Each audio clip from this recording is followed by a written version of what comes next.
नमस्कार।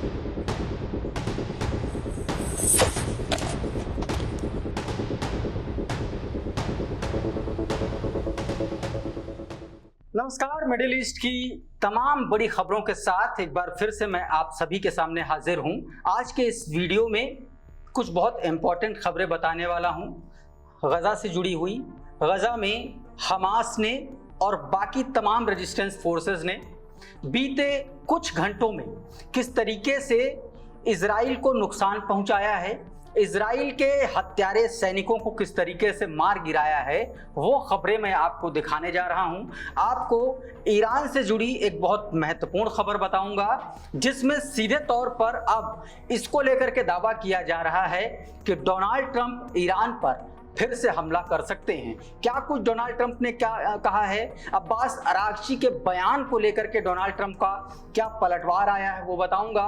और आपको नेतन्याहू ने पश्चिमी देशों को एक तरीके से एक बड़ा झटका दिया है जिसमें अमेरिका भी शामिल है, वो खबर भी मैं आपको दिखाने और बताने की कोशिश करूंगा। और कैसे इजरायली ग्रीस में रोक लिए गए वो एक खबर, और साथ में गजा के लोगों पर, फलस्तीन के लोगों पर इजरायली अत्याचार की दो ऐसी तस्वीरें दिखाऊंगा जिसको देख करके आप सहम जाएंगे।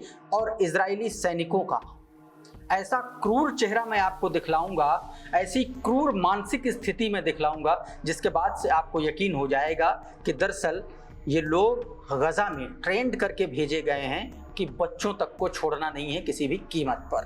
सबसे पहले मैं आपको एक बड़ी खबर बताता हूं। ये देखिए, ये द कार्डल नाम का ट्विटर हैंडल है, आप जानते हैं बड़ा न्यूज ऑर्गेनाइजेशन है कार्डल।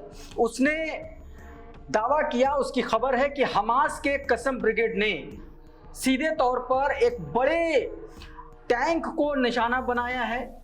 अपनी यासिन 105 शेल के जरिए उसने निशाना बनाया है और जिसमें बताया जा रहा है कि एक बहुत बड़ा नुकसान हुआ है। द कार्डल नाम का ट्विटर हैंडल है। ये लिखता है कि Hamas Qassam brigade report that the fighter target an arm personal carrier with a Yasin 105 shell near Abu Holi Junction southeast of Deir Bala city in Central Gaza। Central Gaza में ये एक armed एक बड़े vehicle को निशाना बनाया गया, ये बताया गया है। हालांकि उसमें भी कितनी क्षति हुई है, कितना नुकसान हुआ है, इसका खुलासा नहीं हुआ, लेकिन ये दावा किया जा रहा है कि बड़ा नुकसान यहाँ पर रेजिस्टेंस फोर्सेस की तरफ से, हमास की तरफ से किया गया है।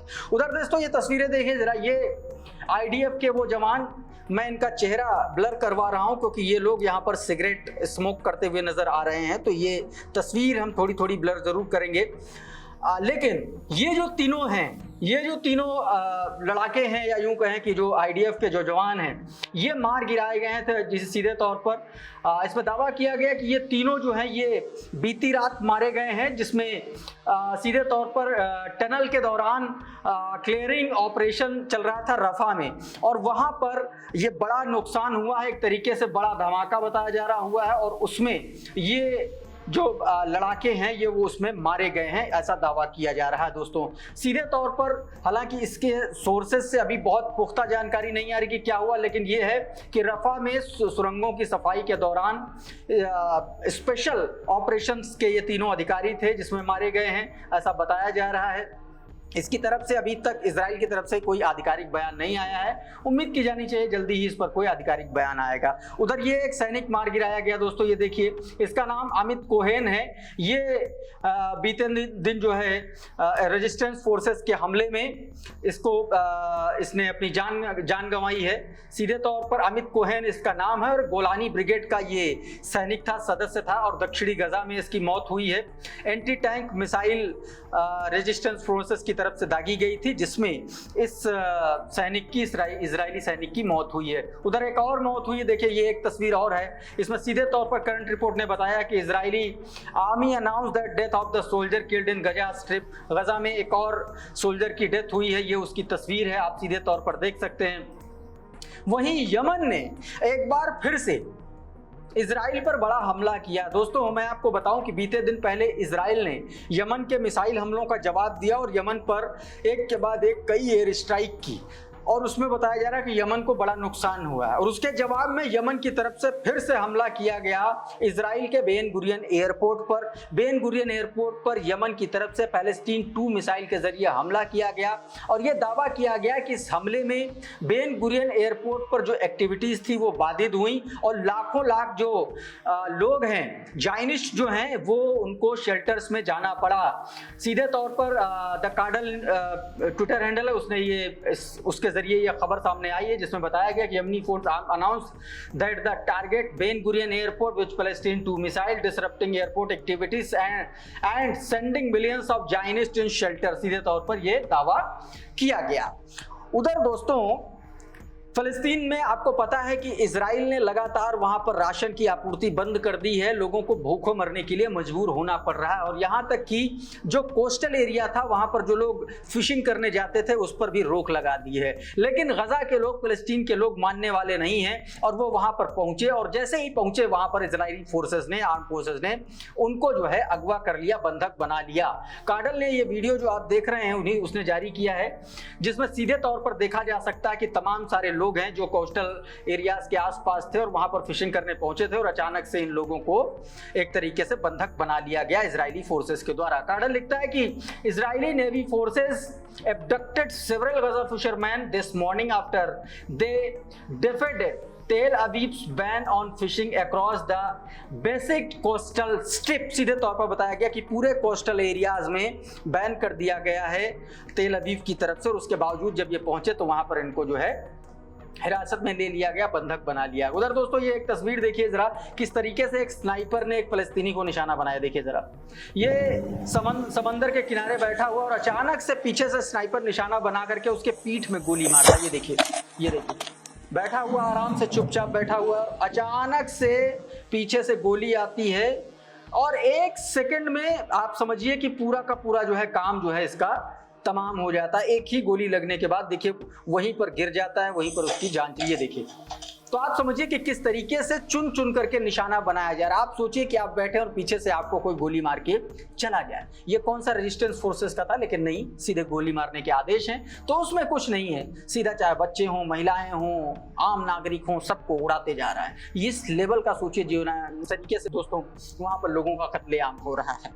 उधर एक वीडियो चैट निकल के सामने आई है इजरायली सैनिक की, वो आप देखिए और फिर उसके बाद आप सोचिएगा कि किस लेवल का इनकी मेंटल स्टेटस है, किस तरीके से इनको ब्रेन वॉश करके वहां भेजा जा रहा है बच्चों को मारने के लिए। जरा वीडियो देखिए।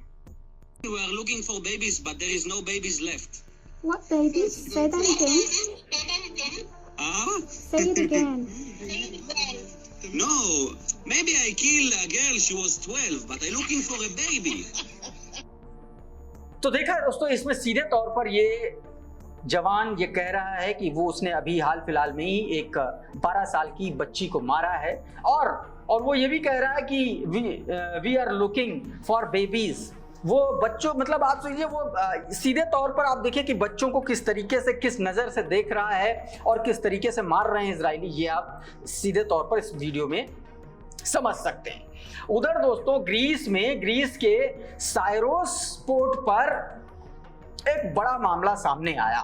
ये जरा तस्वीरें देखिए, यहाँ पर एक तरफ इजरायली झंडा लहरा रहे हैं, ये क्रूज पर सवार लोग हैं और दूसरी तरफ से तमाम सारे साइरोस के वो लोग जो गजा के फलस्तीन के समर्थक हैं, उन्होंने इजराइल की ये शिप को, इसको सीधे तौर पर रोक लिया और ये हंगामा काफी देर तक चलता रहा। सप्रेस नेशन ने ये वीडियो जारी किया है और उसमें सीधे तौर पर यह बताया गया कि ये जो मैनो मैरिटाइम क्रूज शिप था इसको रोक लिया गया और घंटों तक इसको रोके रखा, वहां पर बंधक एक तरीके से बना लिया इजरायलियों को। इसमें ज्यादातर संख्या जो है इजरायलियों की थी और इसीलिए इसको रोका गया।